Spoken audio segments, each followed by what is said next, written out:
You are vibrational beings. You are flesh, blood, and bone. We acknowledge that, and you are a beautiful bunch of beasts. But you are vibration first and foremost. You are vibrational beings. You are consciousness pulsing. And you are more about the non-physical consciousness that you don't remember than you are about the physical consciousness that you've come to know as you.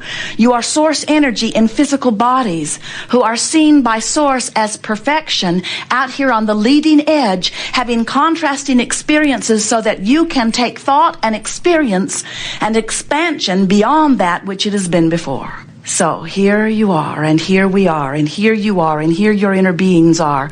And all you have to do is get a sense of this vibrational relativity and then make a decision that nothing is more important to you than that you feel good. And then bit by bit, and we really mean that, bit by bit, incrementally work your way up the emotional scale. The emotional scale goes from despair or depression all the way up to ecstasy or bliss or joy. And the frequency between joy and depression, the vibrational frequencies, are very different. And you can tell that they're different because when you feel joy, you know how that feels. When you feel depression or despair, you know how that feels. That's your indicator of the vibrational variances or the differences in the frequencies. So brilliant teachers like Joseph Campbell, there have been many, say to you, follow your bliss. And we say, good idea. Except sometimes you can't even get a whiff of bliss. And law of attraction doesn't help you find bliss when you're in despair. Law of attraction only allows you or divvies out to you or provides for you more things that are pretty close to where you're already vibrating. So if something has happened and it's gotten your attention and you're feeling pretty awful about it, that vibration is active within you, and you can't receive what's happening over here. That's why when your Abraham friends come to you and say, don't you know you create your own reality? You need to cheer up. You want to say to them, it's not possible I create my own reality or you'd be gone. Because their bright-eyed, bushy-tailed, fluffy, in-your-face vibration is just plain annoying when you're in a different place on the vibrational scale. You can't hear them and they can't hear you, and you should not be playing together, really, you should not. Because the person who is in joy, unless they are able and willing to adjust their vibration way down to meet you, that's the misery loves company thing. Or unless you can somehow bring your vibration up to meet them, you two don't have anything to talk about and you shouldn't even be together.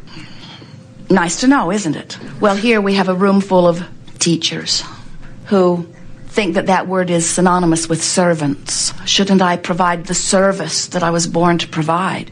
Don't I owe it to the downtrodden to bring them out of it? And we say, of course you are uplifters, but balancing your energy is what you are here about.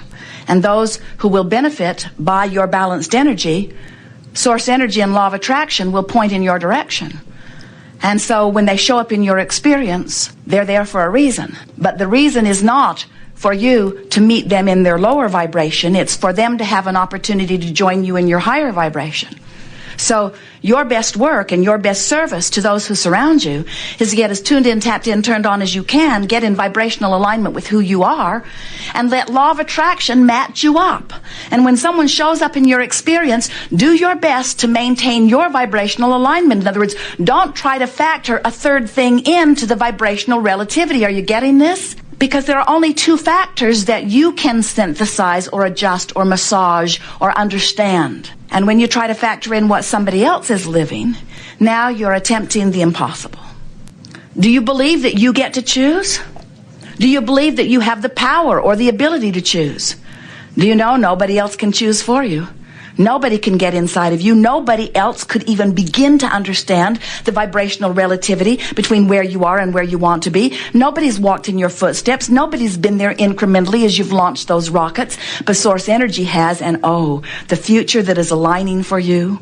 People say, be careful what you wish for, you might get it. We say, every wish that you have ever offered is out there pulsing and waiting for you. You've just got to find alignment with it, you see. So, why don't you know that? Why is it not as easy for you to get this as it is for us to get this?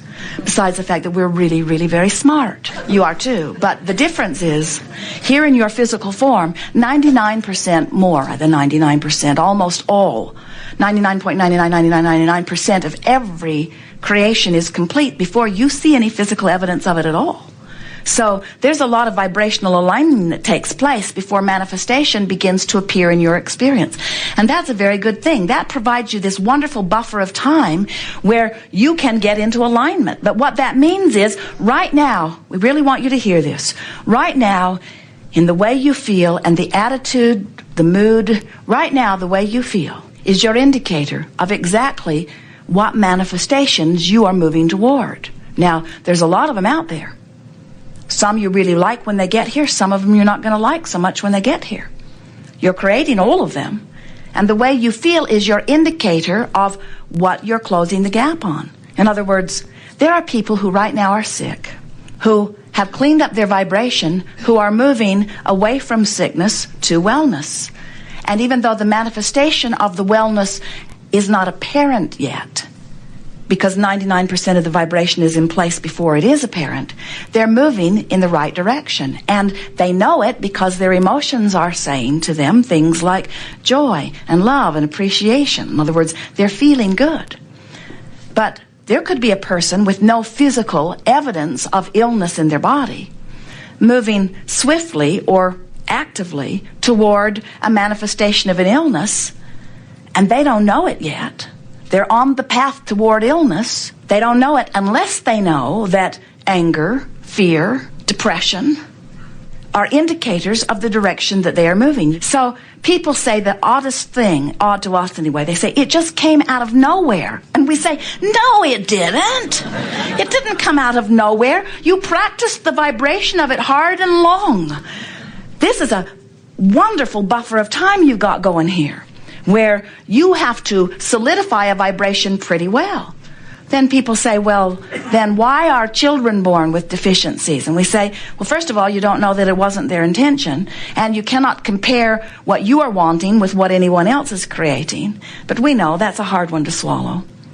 Why would anyone want something that I don't want? And we say, it's a diverse universe. You didn't come here to be the same. You came here in your differences to provide a well-stocked kitchen to allow others and yourselves opportunities to define and decide what you want. You did not say, I will come forth into the physical and I will take all the ideas that exist and whittle them down to a few good ideas.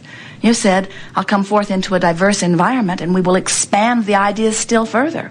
We will expand the ingredients. You say, I think that ingredient should be removed from the kitchen because I don't want it in my pie. And we say, then don't put it in your pie. And you say, but it shouldn't be in the kitchen because it might get in my pie. You say, it won't get in your pie if you don't put it in your pie. You say, somebody else might put it in my pie. You say, nobody else has access to your pie. Then you say, well, then how did those things I don't want in my pie get in my pie? We say, because you were focused upon other people putting things you didn't want in your pie in their pie, and you put it in your pie. Oh, you mean just giving my attention to something puts it in my pie? Now you're cooking. Now you're getting the sense of how you're making your pie.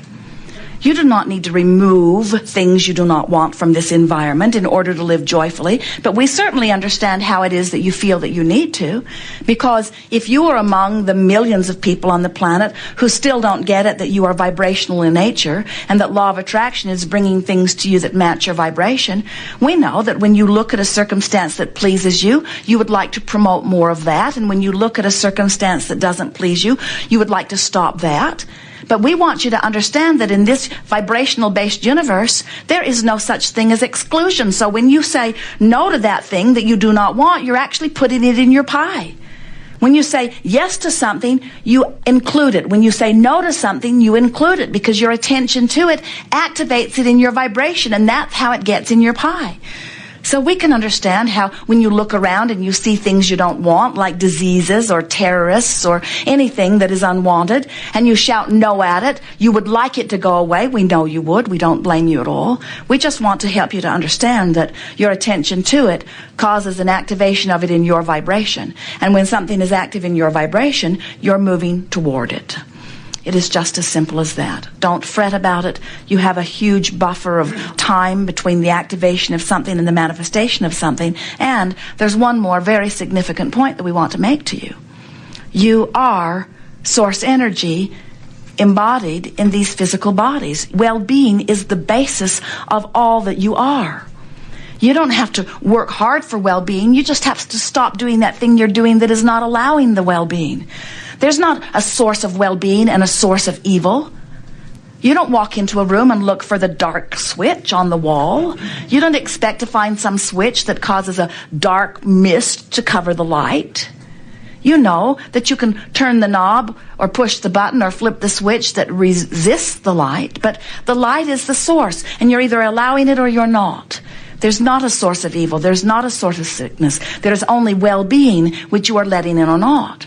And then you say, well, then where did the sickness come from? Where did the evil come from? Where did the not good come from? And we say, you get fixated on things you don't want. You activate it in your vibration. You beat the drum of it. You make a big deal about it. You join groups about it. You spread the news about it. Turn on your television and ask yourself, where does this stuff come from? You can't watch the Weather Channel without being indoctrinated with all of the deficiencies of your physical body.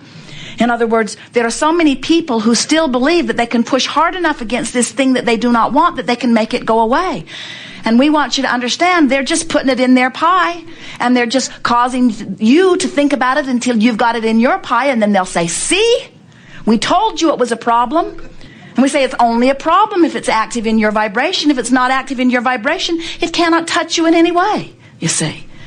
So those well-meaning people, or maybe not so well-meaning people, maybe they've figured it out. Maybe they've figured out that the population is more willing to look at the things that they feel that they need to push against than they are willing to look at the things that they are wanting. And we say that has been a trend that is shifting. It is shifting powerfully in your environment today. Fewer people are watching television today than ever before. And the reason, well, not than ever before, but then from the peak. In other words, before there was television, no one was watching it. But then you got really good at watching it, and now you are pulling away from it because more and more of you are beginning to recognize, hey, I don't feel as good when I do this as I do when I don't. And so more and more people's own guidance systems, even though they are not fully understanding them, are guiding them toward their own lives and what they can manage and what they can do about. And we want you to understand that when you discover that you are the creator of your own reality, and that the way you live is only about the vibrational integrity between you and you, between what you've launched and how you feel right now, and when you make a decision and you begin speaking a mantra that says, nothing is more important than that I feel good, and then you add to it what we're giving you here today, which is, I'm going to do my best to find the best feeling thought that I have available to me right now. I'm not going to demand bliss from despair. I'm not going to even demand bliss from frustration. Not now, not right now, this red hot minute. I'm just going to reach for the best feeling thought that I can find. If I'm angry, I'm going to find something that feels a little less angry, because for me now, the relief factor is the new thing that I've got my finger on the pulse of. I'm going to begin to pay attention to what thoughts that I can think that can take the tension away from me, that can take the tension of fear or the tension of anger or the tension of not believing, the tension of yearning, even the tension of hoping. There's tension in hoping, isn't there? Because you want something that you don't really believe you can get, but you want it. There's tension in that. There's a sort of tug of war that is indicated to you by your emotions. One last thing, and then we'll talk to you about anything you want to talk about. It's good to make peace with where you are for a number of reasons. When you make peace with where you are, you improve the vibration of it right away, which moves you more swiftly to where you really want to be. When you make peace with where you are, you come immediately into vibrational alignment with what's being held for you in vibrational escrow, and those things begin to move into your experience right away. But the biggest reason that we want you to make peace with where you are is because you are physical fiends, and we, your non-physical fiends, friends, fiends, same difference, will always be incomplete. So the contrast is going to cause you to launch a rocket of desire, which at first you will not be a vibrational match to. But then you're going to deliberately reach for thoughts that feel better until you become a vibrational match to this new rocket of desire, and now it's going to manifest. And now you're going to be standing on a new platform with a new set of contrasting experiences, which is going to launch another rocket of desire, which at first you're not going to be a match to. But you're going to work your way up the emotional scale until you become a vibrational match to it, and then it's going to manifest. And now you're going to be standing on a new platform, which will give birth to another rocket of desire. decide today that you're going to do your best to make peace with where you are, which means talk about all of the reasons that is as good as it is.